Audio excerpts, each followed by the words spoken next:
श्री वल्लभाधीश की जय। आज हम देखेंगे राजभोग का क्रम। नित्य क्रम में हम आगे बढ़ रहे थे और फिर हिंडोला के पहले शायद श्रृंगार किए थे, तो उसके बाद समय ही नहीं मिल पाता था और क्रम भी सब रह गए थे। बीच में भी देखिए वीडियोस तो डाले हैं पर सब दूसरे वीडियोस और ये रह ही गया था, तो आज प्रारंभ किया है। तो अब यहाँ पे तब तो देखिए श्रृंगार भी किए थे, यहाँ पे भी देखिए थोड़े श्रृंगार मैंने किए हैं। देखिए कंठ में माला सिर्फ कंठेश्वरी है और माला नहीं धरी है, कटी पेच नहीं है, तो आप समझ लीजिए कि सब है।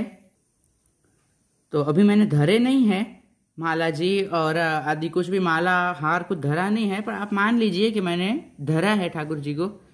तो ऐसे आप भावना करते हैं कि ये श्रृंगार के हैं, श्रृंगार भोग धर चुके हैं, अब सर चुके हैं श्रृंगार भोग। अब राजभोग का समय हो रहा है और ठाकुर जी को राजभोग धरना है।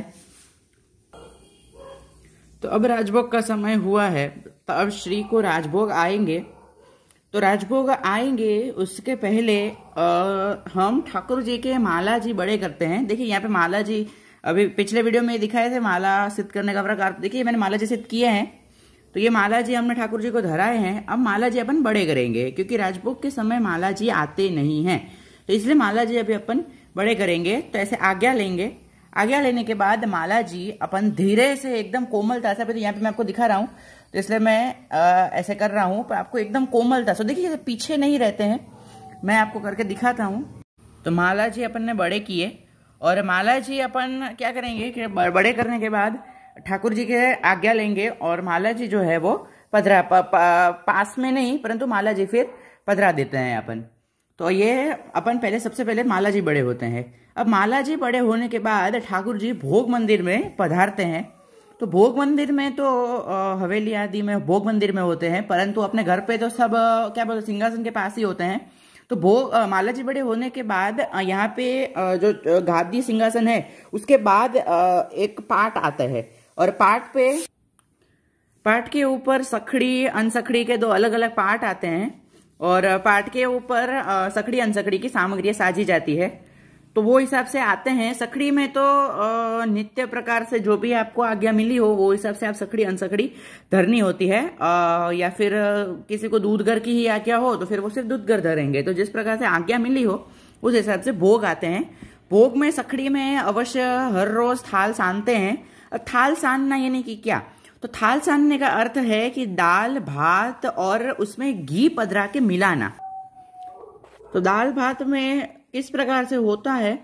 तो यहाँ पे बीच में एक थाल रखते हैं और थाल के आसपास अगर देखो बड़ा थाल हो तो थाल के अंदर ही कटोरा आते हैं और वो कटोरा में सखड़ी की दूसरी सामग्रियां आती है और बीच में भात रखते हैं। और ठाकुर जी को क्या बोलते हैं कि जो भी अपना तुलसी पत्र आदि कई घर में किस प्रकार से करते हैं कि पहले तुलसी पत्र प्रभु को समर्पते हैं, उसके बाद दाल भात सानते हैं, पर हम पहले भात सान लेते हैं। तो थाल सानते हैं और उसके बाद तुलसी पत्र पधराते हैं। तो पहले थाल सानने में बीच में भात रखते हैं, भात पधराते हैं, उसके ऊपर पहले दाल पधराते हैं और फिर घी पधरा के मिक्स कर देते हैं। तो वो हिसाब से अपन थाल सानते हैं। अब आजकल में ही मैंने रूपाबू जी की पोस्ट पढ़ी थी, तो आपशी ने बताया था कि कढ़ी नहीं आती है थाल सानने में। तो वो अब घर घर के हिसाब से होगा, क्योंकि कई घर में कढ़ी भी चलती है और कई घर में कढ़ी नहीं। अब क्योंकि रूपाबू जी शायद षष्ठ घर के हैं, तो षष्ठ घर में बालकृष्ण लाल को नहीं धरते होंगे, क्योंकि बालकृष्ण लाल बाल स्वरूप है और बाल स्वरूप को खट्टी चीज नहीं पसंद होती है बालक को, जैसे शायद बाल स्वरूप में ना भी आती हो कढ़ी। तो वो हिसाब से आप अपने गुरु घर में एक बार पूछ लीजिए कि कढ़ी चलती है कि नहीं चलती है। तो वो घर में भेद हो सकता है। तो वो हिसाब से शायद श्री जी में तो कढ़ी धरते हैं, पर ख्याल नहीं है कि कढ़ी आती है कि नहीं। तो खिचड़ी भी हो तो उनमें तो बताया था कि घी में बूरा या फिर घी में खांड पधरा के घी खिचड़ी को थाल सानते हैं। परंतु अगर वैसे भी ना हो उपलब्ध, अगर कढ़ी न धरते हैं तो फिर आप ऐसे करो, अगर कढ़ी धरते हो तो फिर वो हिसाब से कढ़ी और घी और सब जैसे दाल में अपन थाल सानते हो वैसे थाल सानते हैं। और उसके बाद क्या बोलते हैं कि जो भी अपना ब्रह्म संबंध का गद्य मंत्र है और गद्य मंत्र बोल के ठाकुर जी के चरण में तुलसी दल समर्पते हैं और पंचाक्षर मंत्र बोलते बोलते सखड़ी की सामग्रियों में अपन तुलसी का पत्र पधराते हैं। तुलसी दल सखड़ी में नहीं आता है, सामग्री में तुलसी पत्र पधराते हैं और ठाकुर जी के चरणों में तुलसी दल पधराते हैं। तो अब तुलसी दल भी किस प्रकार से पधरा है, अभी तो देखिए संध्या हो गई है, तो अब तुलसी पत्र तो अभी तो नहीं पधराना चाहिए।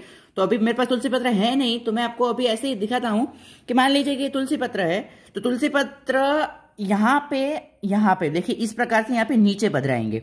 अब देखिए यहाँ तो ठीक है, आप मान लो कि चित्र जी है तो आपने नीचे पधराया। अब अगर स्वरूप भी हो ना तो ऐसे एकदम चरण के ऊपर नहीं आते, इस प्रकार से नीचे पधराते हैं। और अगर लालन के स्वरूप भी रखते हो तो लालन यहाँ पे ऐसे देखिए बीच में, मान लीजिए यहाँ पे लालन है तो लालन के ऊपर इस प्रकार से ओढ़नी धरते हैं ना, तो ये ओढ़नी के ऊपर से यहाँ पे जहां पे आपको चरण जैसे हो, तो यहाँ पे देखिए चरण हो पीछे, तो इस प्रकार से ओढ़नी के ऊपर तुलसी दल पधराते हैं। तो कभी भी ऐसे लालन को मैंने देखा है कई बार ऐसे सामने धर देते हैं, सामने नहीं आते, चरण के ऊपर आते हैं, पर यहाँ पे वस्त्र के ऊपर, यहाँ पे ओढ़नी हो तो ओढ़नी के ऊपर पधराते हैं। ठाड़े स्वरूप या फिर चित्र जी विराजते हो तो यहाँ पे आगे इस प्रकार से पधराते हैं। यहाँ पे एकदम चरण के ऊपर तुलसी दल नहीं पधराते हैं। तो वो हिसाब से यहाँ पे तुलसी दल पधराने का है। तो तुलसी पत्र तुलसी दल पधराते हैं और फिर कानी ठाकुर जी को देते हैं। तब कानी किस प्रकार से देते हैं, अब कानी यानी कि विनती। ठाकुर जी ने महाप्रभु जी को वचन दिया था कि मैं वैष्णवों के घर पे पधारूंगा और वैष्णवों को जो भी है वो देवी जीवों को वे उद्धार करेंगे। तो वो महाप्रभु जी को वचन दिया था। तो इसीलिए कोई भी भोग धरते समय या फिर कोई नवीन वस्तु ठाकुर जी को अंगीकार करने के समय, देखिए भोग अवश्य नवीन होते हैं, तो इसीलिए, या फिर देखिए आप मान लीजिए कतरा है, अभी आप नवीन लेके आए, तो नवीन कतरा हो तो आप ठाकुर जी को कानी देते हैं। सभी वस्तु में ठाकुर जी को कानी ऐसे नहीं ऐसे भोग में आती है, सभी वस्तु में नवीन वस्तु आप धरो ठाकुर जी को। तो महाप्रभु जी की, गुसाई जी की, 7 बालक की, बहू जी, बेटी जी, 84-252 वैष्णव की कहानी से, सबकी कहानी से ठाकुर जी आप भोग अंगीकार करो, भोग आरोगो, राजभोग आरोगने पधारो, इस प्रकार से कहानी धरते हैं। अब कहानी जो है वो सभी भोग में आती है, मंगल भोग हो, श्रृंगार भोग हो, राजभोग से लेकर शयन भोग तक सभी भोग में कहानी तो धरते हैं। परंतु तुलसी का जो क्रम है वो सिर्फ राजभोग में होता है, कई घर में शयन भोग में भी होता है, तो वो हिसाब से है। पर शयन भोग में चरण में तुलसी दल नहीं आते हैं, सिर्फ सामग्री में तुलसी दल, तुलसी पत्र अगर हो क्रम तो पधराते हैं, पर चरण में तुलसी दल नहीं आते हैं, वो सिर्फ राजभोग में। और बाकी दूधगर, अनसखड़ी, ऐसे कोई भी भोग में तुलसी दल नहीं। अन्नकूट में भी देखिए सिर्फ सखड़ी की सामग्री में तुलसी होती है, अनसखड़ी, नागरी, दूधगर की सामग्री में तुलसी नहीं पधराते, तो वो तुलसी का क्रम है। अब राजभोग धरने के बाद, कानी देने के बाद अपन बाहर निकलेंगे और मंदिर जो है वो टेरा दे देंगे या फिर द्वार हो सब बंद करके अपन बाहर निकल जाएंगे। और हाँ, और एक बात कि पानी का जो होते हैं राजभोग में जल ठाकुर जी को आरोग्य है तो झारी जी ही होते हैं, अलग से कुछ भी नहीं होते हैं। परंतु अगर कम आपको ऐसा लगा कि झारी जी छोटे हैं और नहीं होगा तो आप अदकी के लोटी जी भर सकते हो। कई जगह मैंने देखा ग्लास धरते हैं पानी का, तो वो सब बहुत गलत चीज है। ग्लास तो कभी भी ठाकुर जी को नहीं आता है, लोटी अदकी के आप भर सकते हो, वरना झारी जी होते हैं। अगर आप एक के बदले 2 झारी जी धर सकते हो, अगर 2 धरते हो तो आप 4 झारी जी धर सकते हो, या फिर जिस प्रकार से आप धरते हो उससे ज्यादा आप जल ठाकुर जी को धर सकते हो, तो वो हिसाब से। अब राजभोग में एक और एक बात कि सखड़ी के थाल में अवश्य एक मीठा यानी कि नमक की कटोरी ही नहीं परंतु एक छोटी सी तवगड़ी जैसी नमक की पास में रहती है, या फिर ऐसे छुट्टी धर देते हैं नमक। वो नमक इसलिए आता है कि अगर सामग्री में कहीं नमक कम हो तो ठाकुर जी को श्रम ना हो, इसलिए नमक साइड में थोड़ा सा नमक अवश्य पधराते। आपने कभी कभी पातल भी लिया होगा, वल्लभकुल बालकों के घर पे अगर उनके तपेली की अगर कृपा हो तो पातल, उनकी कृपा से अगर पातल का आपने प्रसाद लिया हो ठाकुर जी का, तो वहां पे भी आपने देखा होगा कि नमक की जो एक पात्र होता है वो नमक का अलग से देते हैं। तो वो वही भाव है कि अगर आपको कम लगे तो आप धर सकते हो, इसलिए ठाकुर जी को भी आते हैं। अन्नकूट में पूरी नमक की कटोरी धरते हैं, ऐसी इतनी बड़ी वाली कटोरी जो दूध के लिए होती है ना, उतनी बड़ी कटोरी भर के नमक आते हैं। परंतु ये तो राजभोग है तो छोटी सी एक तबकड़ी जितनी होती है, तबकड़ी में नमक अपन धरते हैं, तो वो नमक का क्रम है। तो वो हिसाब से आपको सखड़ी आदि धरने, सखड़ी का क्रम हो तो सखड़ी, अनसखड़ी का क्रम हो तो अनसखड़ी का क्रम हो ना, तो फिर शायद तुलसी न ही धरो, क्योंकि सामग्री में तो नहीं आएगी। ठाकुर जी का मुझे याद नहीं है कि धरते हैं कि नहीं धरते हैं तुलसी दल, तो वो आप गुरु घर में पूछ के आप कर लीजिए।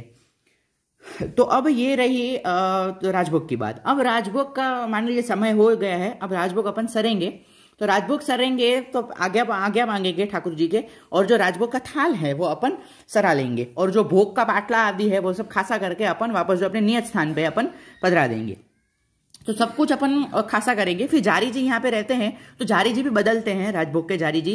तो फिर जारी जी नए भरेंगे और फिर वापस अपन जारी जी धर देते हैं। अब आप भाव ना करिए कि हमने सब कुछ यहाँ पे कर लिया है। अब उसके पहले अपन आचमन, मुख वस्त्र, बीड़ी करेंगे। तो अब आचमन, मुख वस्त्र, बीड़ी किस प्रकार से करें तो वो मैं आपको दिखाता हूँ। तो देखिए, ऐसे तो ये कटोरा यहाँ पे नहीं पधराते हैं गादी जी पे। तो अभी तो क्या है, मेरे तो वीडियो पकड़ने के लिए नहीं है, तो मैं यहाँ पे बताता हूँ। यहाँ पे देखिए पधराते नहीं है, एक हाथ में कटोरा पकड़ते हैं इस प्रकार से, एक हाथ में ऐसे कटोरा अपन पधराते हैं और दूसरे हाथ से आचमन के झारी जी होते हैं। जैसे अभी ठाकुर जी को धरने के जो झारी जी होते हैं, उसी प्रकार से आचमन के भी झारी जी होते हैं। तो देखिए ये प्रकार से आचमन के झारी जी इसी प्रकार के झारी जी के जैसे ही होते हैं आचमन के। तो वही हिसाब से अपन करते हैं आचमन। तो देखिए यहाँ पे ऐसे हाथ में, एक हाथ में ऐसे कटोरा पकड़ते हैं और ठाकुर जी के सन्मुख में ऐसे पतली सी ऐसे धार करते हैं। देखिए इस प्रकार से धीरे धीरे पूरे जारी जी अपन यहाँ पे पात्र में ढलाते हैं। आचमन का जल जिस प्रकार की ऋतु हो वो हिसाब से आता है। अगर शीतकाल यानी कि दशहरा के बाद से उष्ण जल होता है आचमन का, और दशहरा से पहले और रामनवमी के या फिर महाप्रभु जी के उत्सव के बाद से जब से गर्मी प्रारंभ हो जाए तब से अपन ठंडा जल, मतलब वो नॉर्मल जल होता है, वो हिसाब से जल सखड़ी का नहीं, मतलब ठाकुर जी का होना चाहिए। कोई भी प्रकार का जल, अपरस का जल होना चाहिए, कोई भी प्रकार का जल नहीं चलता है। और पीने का ही जल होता है, वो नल में आता है वो वाला जल नहीं होता है। तो यहाँ पे देखिए आधा पौना कटोरा जितना हुआ है, तो और अपन जारी जी भरेंगे और करेंगे। सखड़ी धरी हो तो एक पूरा कटोरा, अनसखड़ी या फिर दूधगर हो तो आधा कटोरा। इस प्रकार का आचमन सभी समा में होता है। जब जब भोग आए तब तक आचमन होते हैं। अब कई घर में सिर्फ आचमन में ही कराते हैं, सॉरी राजभोग में ही आचमन होता है, तो वो हिसाब से, परंतु अगर सभी समा में हो तो वो हिसाब से। अब आज्ञा लेंगे और सब जो है वो आचमन का साथ जो है अपन बड़ा कर देंगे, पास में बदला देंगे। हाथ खासा करेंगे और अपन मुख वस्त्र कराएंगे। अब मैंने हाथ खासा कर लिए हैं, अब मुख वस्त्र। अब देखिए यहाँ पे तो बहुत छोटा सा टूक लिया है मैंने वस्त्र का, परंतु एक एकदम बड़ा सा एक वस्त्र होता है मुख वस्त्र के लिए। तो किस प्रकार से मुख वस्त्र होते हैं, तो पूरा वस्त्र इस प्रकार से खोल देते हैं, पूरा जितना बड़ा हो उतना पूरा ऐसे खोल देते हैं। फिर ठाकुर जी के थोड़े से यहाँ पे आगे देखिए, थोड़े से अंतर पे एक बार आगे, फिर ऐसे पीछे, फिर आगे, फिर पीछे, फिर आगे। सखड़ी हो तो इस प्रकार से 5 बार होते हैं। अनसखड़ी दूधगर हो तो 1, 2 और 3 बार इस प्रकार से मुख वस्त्र कराते हैं और फिर मुख वस्त्र वापस यहाँ पे पधरा देते हैं। तो ये क्रम हुआ आचमन और मुख वस्त्र का। आचमन मुख वस्त्र हो जाए उसके बाद बीड़ी धरते हैं। तो यहाँ पे पास में ठाकुर जी के पड़गार होते हैं और पड़गा के ऊपर बीड़ी पधराते हैं। और 2 बीड़ी आती है नित्य में, राजभोग और शयन भोग में 2-2 बीड़ी ठाकुर जी नित्य धरते हैं। बीड़ी ना हो तो इलायची भी धर सकते हो, पूरी इलायची होती है वो, पूरी इलायची, 2 इलायची, या फिर आपके पास जो हरियाली हो वो धर सकते हो, या फिर सिर्फ बीड़ा की चूरी धर सकते हो अगर पान ना मिले तो कोई भी प्रकार का आप धर सकते हो। तो यहाँ पे वास में पड़गा में बीड़ी आएगी। बीड़ी धरने के बाद वेत्र जी पधारेंगे। तो वेत्र जी पहले यहाँ पे देखिए वेणु जी है, अब वेत्र जी पधारेंगे। वेणु वेत्र पधराने के बाद खंडपाठ सजते हैं। तो यहाँ पे देखिए मैंने खंडपाठ सजाए हैं। अब यहाँ पे जगह की कमी थी तो चौपट अच्छे से सज नहीं पाई है, तो ये सिंग इसके ऊपर आ गए हैं, परंतु ये यहाँ पे नीचे होता है। यहाँ पे ऐसे आगे की वजह थोड़ा सा आएंगे, तो यहाँ पे जगह नहीं थी, मैंने यहाँ पे पधराए हैं। तो खंडपाठ पे किस प्रकार से सजते हैं, तो ऊपर की जो होती है सीढ़ी, वहां में गाय, मोर आदि प्रकार के, पोपट भी ऊपर ही आ सकते हैं और पोपट नीचे भी आ सकते हैं, परंतु गाय, मोर आदि जो होते हैं तो वो सब ऊपर आएंगे। फिर घोड़ा हो गया, पोपट हो गया, हाथी हो गया, वो सारी नीचे की लाइन में, और सिंह है, वाघ है, इस प्रकार के जो होते हैं तो वो सब इस प्रकार से ऐसे आगे यहाँ पे पाठ के अंत पे, या फिर यहाँ पे कई घर में यहाँ पे नीचे भी पधराते हैं, परंतु हम लोग ऐसे पाठ के अंत पे, कई घर में यहाँ पे भी होते हैं। तो वो हिसाब से। और यहाँ पे दो जगह पे दो गादी जी पधराएंगे, यहाँ पे मैंने नहीं पधराई है तो वो आप पधरा देना, वो हिसाब से होता है। तो यहाँ पे इस प्रकार से पाठ सजता है। खंड, इसको खंड बोलते हैं। जो सीढ़ी होती है, सीढ़ी को खंड बोलते हैं, तो इसको पाठ बोलते हैं। जो इसके आगे होते रखते हैं उसको पाठ बोलते हैं। तो ये हिसाब से खंड और पाठ सजते हैं। खंड पाठ सजाने के बाद श्री ठाकुर जी, हाँ, और ये खिलौना की तबकड़ी है, इसे खिलौना की तबकड़ी कहते हैं। यहाँ पे इसमें चक्री और झुनझुना आदि रहते हैं। तो वो यहाँ पे साइड में पड़गा होते हैं, तो पड़गा के ऊपर यहाँ पे एक साइड या फिर कई जगह पे दोनों साइड पे इस प्रकार के आते हैं। तो वो हिसाब से सब खिलौना आदि सजते हैं। कई जगह पे यहाँ पे खंड पर भी धरते हैं, तो वो हिसाब से रहते हैं। तो जिस प्रकार से आप में हो वो हिसाब से आप धरेंगे। अब ठाकुर जी के माला बोलते हैं। माला बोलने का अर्थ क्या होता है कि फुलगरिया जी को बोलते हैं कि फुलगरिया जी माला जी पधराओ। हवेली मंदिरों में जो इस प्रकार से रहता है क्रम, क्योंकि दिन में हर एक समा के बाद माला जी बदलते हैं, तो बहुत सारे माला जी वे लोग सिद्ध करते हैं। अब वैष्णव के घर पे तो पॉसिबल नहीं है कि इतने सारे माला जी हो, तो वही वाले माला जी आप धर सकते हो। तो इस प्रकार के वस्त्र के माला जी है, तो उस प्रकार के वस्त्र के माला जी आप वापस से ठाकुर जी को धर सकते हो। तो माला बोलने के बाद माला बोलने में किस प्रकार से होते हैं, तो इस प्रकार से माला जी ऐसे जोर से एक हेला पड़ता है माला जी का। तो एक माला जी ऐसे बहुत जोर से ऐसे माला जी बोलते हैं, तो उनको पता चले कि माला जी पधराने हैं। और वैष्णवों को बाहर बैठे वैष्णव को ख्याल है कि अब राजभोग के दर्शन खुलने वाले। ये सबसे अंत में रहते हैं। हाँ, इसके पहले बंटा धरते हैं, झारी धरते हैं ना, उसके साथ में बंटा धर देते हैं, झारी बंटा साथ में पधराते हैं। तो वो एक रह गया था। और उसके बाद माला जी धरते हैं। तो माला जी धरने में हिला पड़ता है माला जी का, और फिर माला जी आते हैं और ठाकुर जी को माला जी धरते हैं। तो मैं माला जी धर के बताता हूं। अभी यहाँ पे माला जी आ गए हैं। अब राजभोग के दर्शन खुलेंगे। राजभोग के दर्शन, जैसे ही राजभोग के दर्शन खुलते हैं वैसे ही ठाकुर जी को वेणु और वेत्र दोनों साथ में धरते हैं। तो आज्ञा मांगेंगे, ऐसे मांगने के आगे नीचे से आज्ञा मांगेंगे। श्री ठाकुर जी को वेणु जी धरेंगे। गोवर्धन नाथ की जय। देखिए, वेणु धरते हैं ना तब 3 बार टकोरा होते हैं, और वेत्र धरते हैं तब 2 बार टकोरा होते हैं। तो वेणु धरते हैं तब 3 बार टकोरा यानी कि जो क्या बोलते हैं कि घंटा और टकोरा होते हैं, उस प्रकार के टकोरा। तो मैं वेणु धरे तब उसके साथ सारे से 3 बार टकोरा, और वेत्र धरे तब 2 बार टकोरा, 1 2 इस प्रकार से टकोरा होते हैं और वेत्र धरते हैं। जब धरते हैं तभी उसके साथ साथ ही यहाँ पे देखिए गुंजामाला में ऐसे प्रॉब्लम हो रहे हैं। श्री गोवर्धन नाथ की जय। माप के होते हैं वेणु वेत्र, पूरे से नीचे तक आ जाए उतने बड़े लंबे वेत्र होते हैं। तो अपने आप माप के हिसाब से कराओ। मेरे यहाँ पे थोड़े से छोटे हैं तो इधर नहीं आ रहे हैं, इस प्रकार से। तो ये प्रकार से श्री ठाकुर जी को वेणु जी और वेत्र से धरते हैं। वेणु वेत्र धरने के बाद आरती होती है। वैष्णव के घर पे भी राजभोग की आरती की तो आज्ञा होती है, तो राजभोग की आरती उतरती है। यहाँ पे भावना करिए कि आरती यहाँ पे उतर रही है। व्रजराज विराजित घोष वरे वरणीय मनोहर। जैसे इस प्रकार से राजभोग की आरती होती है। यहाँ पे पूरी आरती में आर्या नहीं बोलूंगा, तो यहाँ पे आप समझ लीजिए कि राजभोग की आरती हो गई। अब राजभोग की आरती होने के बाद श्री ठाकुर जी को आरसी दिखाई जाती है। तो मैं आरसी दिखाता हूँ। इस प्रकार से ठाकुर जी को आरसी दिखाते हैं। देखिए, इस प्रकार से पहले सिर्फ श्री मुखारविंद के दर्शन हो, उस प्रकार से, फिर पूरे श्रीअंग के दर्शन हो, उस प्रकार से। यहाँ पे पहले तो ठाकुर जी देखे, पहले ठाकुर जी देख लेते हैं ऐसे ठाकुर जी, फिर अपन देखते हैं उसी प्रकार से। पहले श्री मुखारविंद और उसके बाद पूरे श्रीअंग के अपन दर्शन करते हैं। देखिए, इस प्रकार से। तो ऐसे आरसी दिखाते हैं। आरसी दिखाने के बाद आरसी हृदय से लगाते हैं। हृदय से लगाने के बाद जिस प्रकार से हो, तिलक हो तो चून की आरती होती है, और जिस प्रकार से नित्य की आरती, और फिर आज्ञा लेके वेणु वेत्र वड़े करते हैं।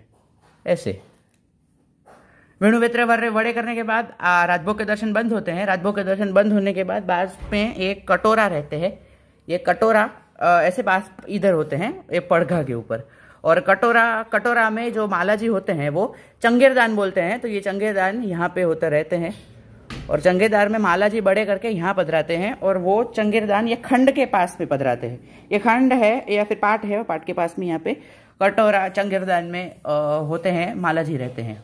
और जारी जी बड़े करते हैं, यहाँ से जारी जी बड़े करके शैया मंदिर में आते हैं। और खंड पाठ के आगे से पेंडा बिछाते हैं जो शैया मंदिर तक जाता है। तो वो हिसाब से पूरा राजभोग का क्रम रहता है। तो यही है, राजभोग में होते हैं सब कुछ। और ये है राजभोग का क्रम। श्री वल्लभाधीश की जय, गुसाई जी परम दयाल की जय। आज श्री गोकुलनाथ जी का उत्सव है, तो गोकुलनाथ जी के उत्सव की सभी को परम मंगल बधाई। वल्लभाधीश की जय। जय जय श्री गोकुलेश, श्री गोकुलनाथ की प्यारे की जय।